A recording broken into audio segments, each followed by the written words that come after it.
स्वागत है आप सभी लोगों का मेरे YouTube चैनल का नाम है पैशन ऑफ क्रिकेट और मैं हूं आपका दोस्त और होस्ट धर्मेंद्र। दोस्तों आज बात करने वाले हैं जिम्बाब्वे वर्सेस आयरलैंड के बीच खेले गए पहले दूसरे मैच के बारे में। मैच का पूरा विश्लेषण मैं अपने YouTube चैनल पर करने वाला हूं, तो कहीं मत जाइए, चैनल पर बने रहिए क्योंकि बहुत सारी ढेर सारी इंटरेस्टिंग बातें और सबसे मैच से जुड़ी कुछ खास रोचक पहलू आप लोगों तक लाने वाला हूँ। तो बिना किसी देरी के चैनल सब्सक्राइब कर लीजिए दोस्तों। शुरू करते हैं वीडियो। जिम्बाब्वे वर्सेस आयरलैंड, जिस तरीके का आयरलैंड का जिम्बाब्वे से T20 मैच हुआ था, पहला मैच तो जिम्बाब्वे जीत चुके थे। उसके बाद से जिस तरीके से आयरलैंड ने पलटवार किया है, हैरी ट्रैक्टर का जो परफॉर्मेंस रहा है वो बदस्तूर ओडीआई मैचेस में चालू है दोस्तों।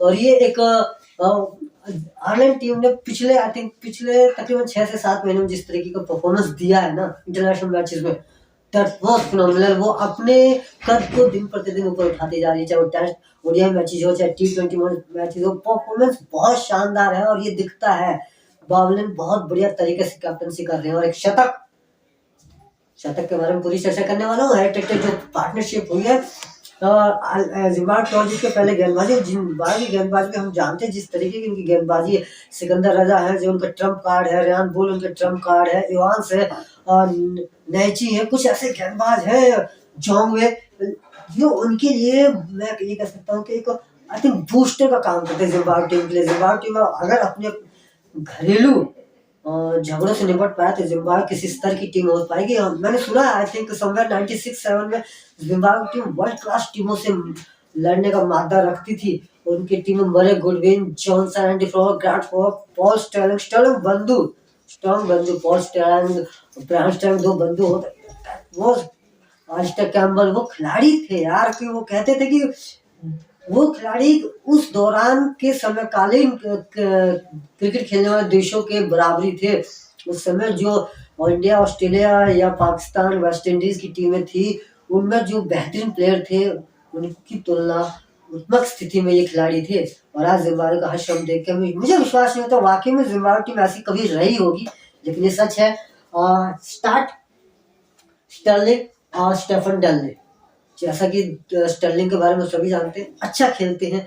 बैकफुट और फ्रंट फुट के पंचेस जो होते हैं ना वो शानदार लगाते हैं। मैं आपको एक स्ट्रोक्स दिखाता हूँ कि स्टर्लिंग जो है खासकर वो अपने फ्रंट फुट तो बहुत शानदार रहते हैं। और यही खास वजह है कि Stirling as a opener T20 और ओडीआई मैचों में काफी खतरनाक नजर आते हैं। नया चेहरा उनके साथ आया है डोहेने, और ये कुछ हद तक I think chance taken the chance वाली बात है और सिंधर्शी ने बोल्ड किया। लेकिन उसके बाद की कहानी जो लिखी जानी थी ना कहीं ना कहीं T20 मैचेस से स्टार्ट हो गई होगी। आपको ध्यान होगा सेकंड और थर्ड T20 मैच जहां बार्बेन हेक्टर दोनों की परफॉर्मेंस अगर आप देखें, हेक्टर का बैटिंग परफॉर्मेंस नदारद था लेकिन बॉलिंग से परफॉर्म, और वो एक ऐसा पोजीशन था, वो एक ऐसा समय था जब हेक्टर आई थिंक वो वेरी कर रहे थे जिम्बाब्वे के पिचेस को, जिम्बाब्वे के लेंथी किस तरह की गेंदबाजी है उस सभी चीजों को, और वो पिचेस को खासकर अनुभव किया। देखिए हम सब ये कहते हैं कि अगर हमारा बैटिंग सेशन अच्छा होता है तो दैट मीन्स कि हमने कुछ ना कुछ सीखा है। पर I think as a prospective में ये कह सकता हूँ कि एज ए अगर बॉलर भी ना, और अगर वो एक ऑलराउंडर चूज करूंगा, ऑलराउंडर के हैसियत से गेंदबाज वो है और गेंदबाजी करा रहा है, तो बहुत हद तक उस चीज को भाप सकता है कि इस पिच में, इस विकेट में कितना गेंदबाजों के लिए है और कौन से ऐसे एरियाज है जहां मुझे थोड़ा सा ध्यान रखना है जब मेरी बल्लेबाजी आए। और हैरी ट्रैक्टर ने यही किया। बदस्तूर T20 मैचेस का जो परफॉर्मेंस था उसे यहाँ निकाला। वो आप शायद मेरी बात से इत्तेफाक ना रखते हैं, लेकिन मैं जो ये कह रहा हूँ बहुत हद तक और 100% सही है। हैरी ट्रैक्टर पार्ट टाइमर गेंदबाज, आई थिंक फर्स्ट टाइम मैंने गेंदबाजी करते हुए देखा, लेकिन उन्होंने जिम्बाब्वे को उस पिचेस का अंदाजा उसी गेंदबाजी से लगाया जिसके बदौलत आज उस पिच पे 101 स्कोर किया दोस्तों। तो दैट किस तरीके से हम रीड कर सकते हैं पिच को, किस तरीके से हम उस पिच के खास पॉइंट्स को एनालाइज कर सकते हैं, वो चीज बावलिन 137 गेंदों में 121 रन रिटायर हॉट हुए और हैरी ट्रैक्टर नॉट आउट गया। डॉकरेज 12 रन पर सिकंदर रजा नैची ने कैंपर का विकेट निकाला।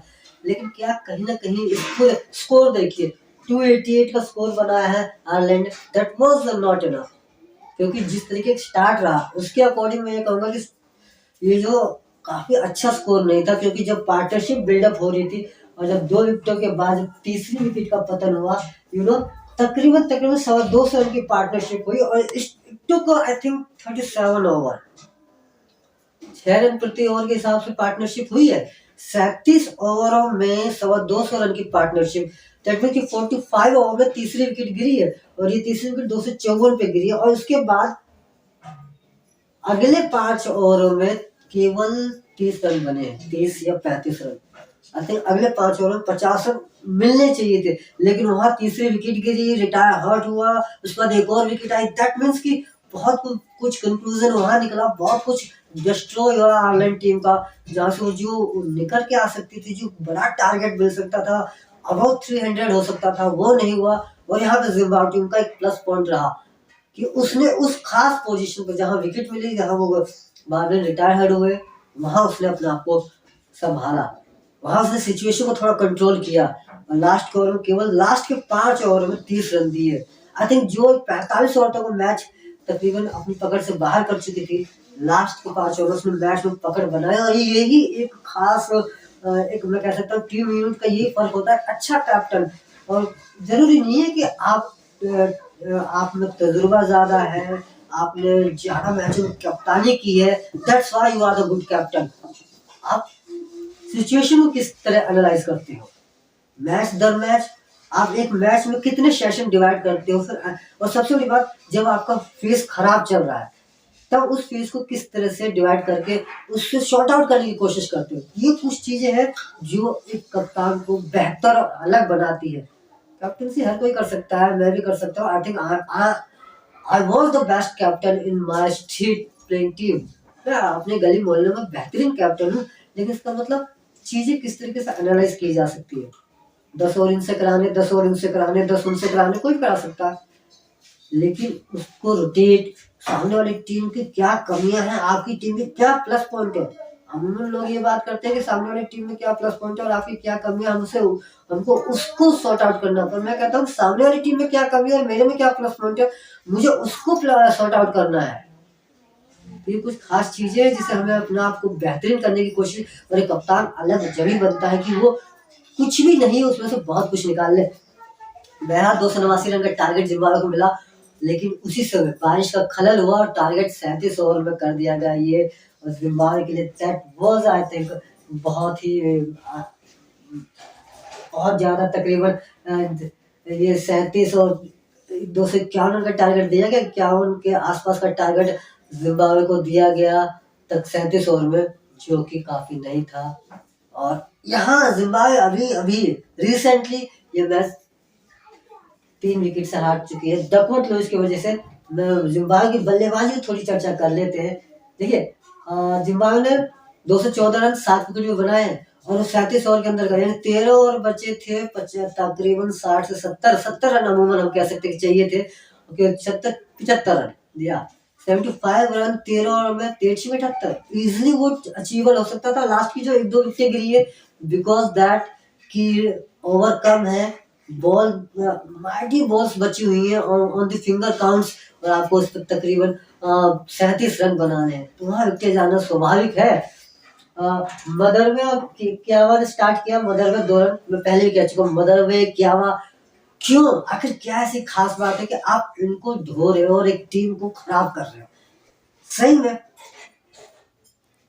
अगर अंदरूनी कोई कलह है, कोई I don't know, throw him out. मतलब इस तरीके से इनको नेग्लेक्ट किया जाए कि इनको खुद से शर्म आए और बेहतर करके वापसी करें।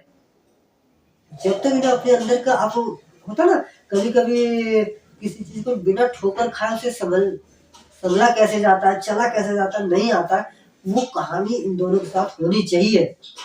उसके बाद एरविन और ब्लैंक्स, ये दोनों बल्लेबाज थोड़ा सा संभल के खेलते शुरू किया। एरविन ने टी20 मैचों में भी अच्छा परफॉर्मेंस किया, गैर बैलेंस ने भी अच्छा परफॉर्मेंस किया, दोनों ने 35 और 38 रन का स्कोर किया।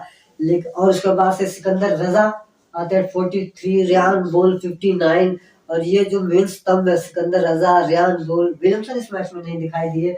आई थिंक वो एक ऐसी कड़ी है जो मैच के रुख को बदल सकती है। और आप देखिए, अगर आप बॉलिंग चार्ट, जिम्बाब्वे की बैटिंग चार्ट देखें तो ये जो तकरीबन लास्ट के एरविन, बैलेंस, रजा, रियान बुल, इन्होंने स्कोर किया है एविन 38, बैलेंस 23, रजा 43, रियान बुल 59, और सबने ही रन गति बढ़ाने की कोशिश की है।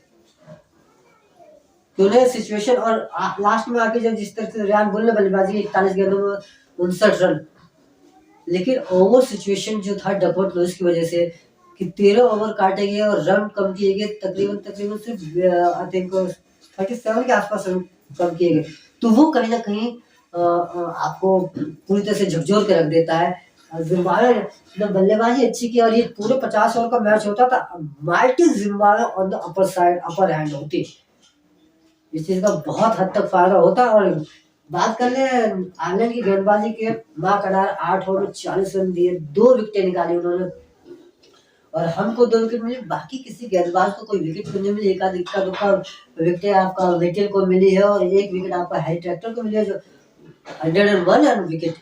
तो अब ये धीरे धीरे गेंदबाजी का स्तर भी इनका खुल रहा है, पर पूरे मैच में 288 आयरलैंड, 214 जिम्बाब्वे, बल्लेबाजी दोनों टीमों की अच्छी हुई है। एंड में आके आयरलैंड ने कोलैप्स हुई है, वो जो स्कोर 300 अब होना चाहिए था, आई थिंक नियर अबाउट 350 होना चाहिए था, वो 288 पे सिमट के रह गए।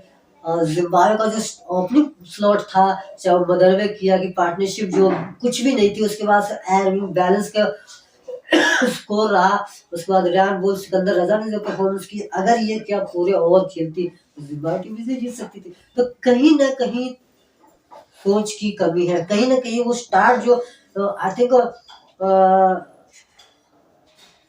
जिम्बाब्वे कीपर मुझे चकावा, वो ऐसे ओपनर खेल सकते हैं, बेहतर है। आपने अगर उनके मैचेस देखे हो, मिडिल ऑर्डर में आकर बहुत बेहतरीन बल्लेबाजी करते हैं।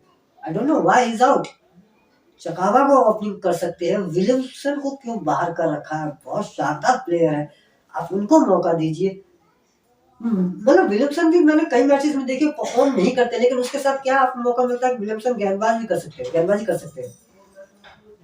तो अगर 2 ही 2 रन बनाने हो तो हम उस खिलाड़ी को क्यों ना यूज करें जिस पर हम भरोसा कर सकते हैं, might be he can play better than Madhevere और कियावा। जब हमारे पास एक ऑप्शनल थीम चीज है तो हम उसे क्यों ना यूज करें। मैं सिर्फ ये पूछना चाहता हूँ क्यों।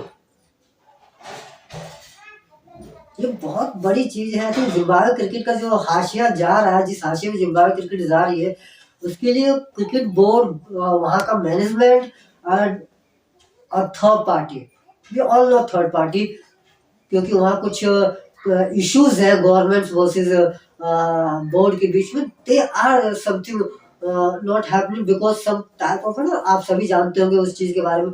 तो वो चीजें खेल से दूर होनी चाहिए। एक बेहतरीन खिलाड़ी, doesn't matter who is he, और डजंट मैटर कि व्हाट टाइप ऑफ, ना I think you know what I mean to say, अच्छा खेलता है उसको होना चाहिए टीम में। वो क्या करता है, कौन है, कैसा है, इससे फर्क नहीं पड़ना चाहिए, क्योंकि खेल देश का भविष्य सुधार सकती है। और हम सभी बहुत बेहतरीन तरीके से जानते हैं। आज अफगानिस्तान टीम को ले लीजिए, बांग्लादेश टीम को ले लीजिए, वो बहुत आगे तक पहुंच चुकी है because of cricket, because of their sports.